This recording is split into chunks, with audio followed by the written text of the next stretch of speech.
পৃথিবীতে একজন মানুষই শুধু জানতেন যে তিনি পৃথিবীতে কতদিন বাঁচবেন, সেটা হচ্ছে সাইয়েদনা আদম আলাইহিস সালাম। ওনাকে বলে দেওয়া হয়েছিল উমরুকা আলফু সানা, তুমি পৃথিবীতে বাঁচবে 1000 বছর। কয় বছর? সাইয়েদনা আদমের সামনে অনেকগুলো রুহু রাখা হলো। সাইয়েদনা আদম বললেন, এরা কারা? আল্লাহ বললেন, এরা হচ্ছে নাসালুক, তোমার বংশধর, পৃথিবীতে তোমার পর এরা পৃথিবীতে আসবে।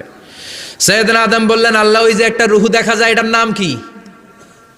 আল্লাহ বললেন, হাদা ইবনুকা দাউদ, এটা তোমার ছেলে দাউদ, সে দুনিয়াতে নবী হয়ে আসবে, তার ছেলে সুলাইমানও নবী হয়ে আসবে।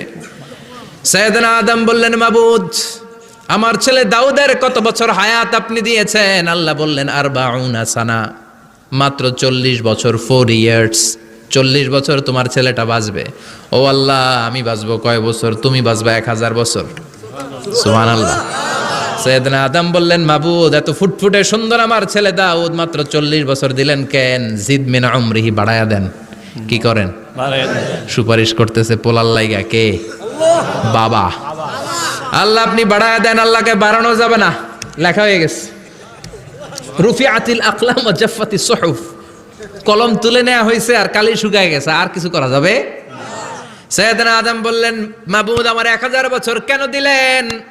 আমার এই সুন্দর ফুটফুটে ছেলেটারে মাত্র শুধুমাত্র 40 বছর কেন দিলেন? ও মাবুদ, আমার 1000 বছরের দরকার নাই, আমার 1000 বছর থেকে 60 বছর আমি আমার ছেলেরে দিয়ে দিলাম। দাউদ আলাইহিস সালাম বাঁচবে 40 বছর, তো বাপ আদম যদি আরো 60 দেয়, 40 আর 60 মিলে কত হয়? 100। ভালো হিসাব বোঝে এরা, 100। আর আদম আলাইহিস সালাম পেয়েছিলেন 1000 বছর, 60 কমে গেলে রইল কত? 940 বছর পৃথিবীতে থাকার পরে মালাকুল মাউত চলে এসেছে। কারণ এটা on time, the death will come on time, it never late, কখনো দেরি হয় না। আল্লাহ বললেন, লিকুল্লি উম্মাতিন আজালুন ফাইযা জাআ আজালুহুম লা ইস্তাখিরুনা সাআতান ওয়া লা ইস্তাকদিমুন।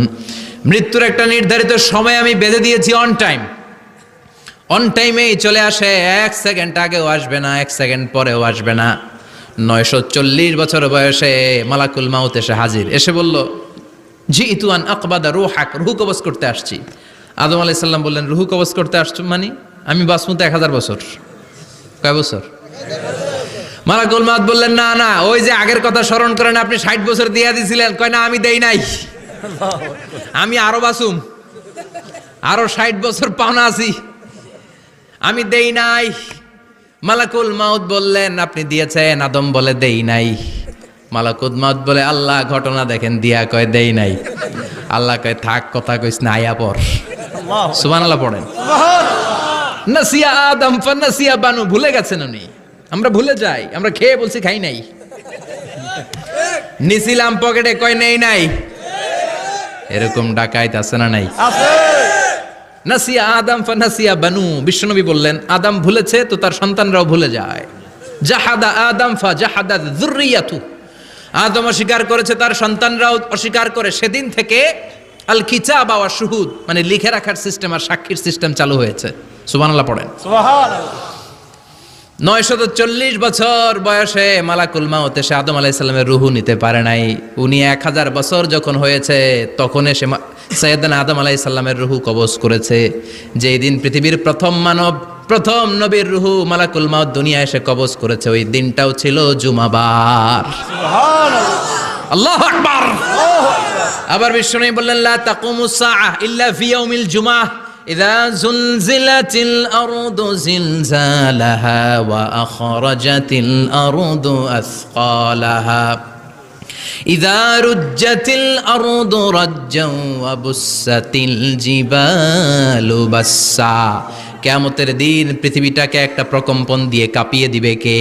আল্লাহ। মারাত্মক একটা ঝাঁকুনি দিবে আল্লাহ, পুরো পৃথিবীটা কেঁপে ভেঙে চুরে খান খান হয়ে যাবে। এই ঝাঁকুনি আর আর্থকোয়েক, ভূমিকম্প এর ঘটনাটা যেদিন ঘটবে ওই দিনটাও হচ্ছে জুমার দিন। চিৎকার করে পড়েন সুবহানাল্লাহ।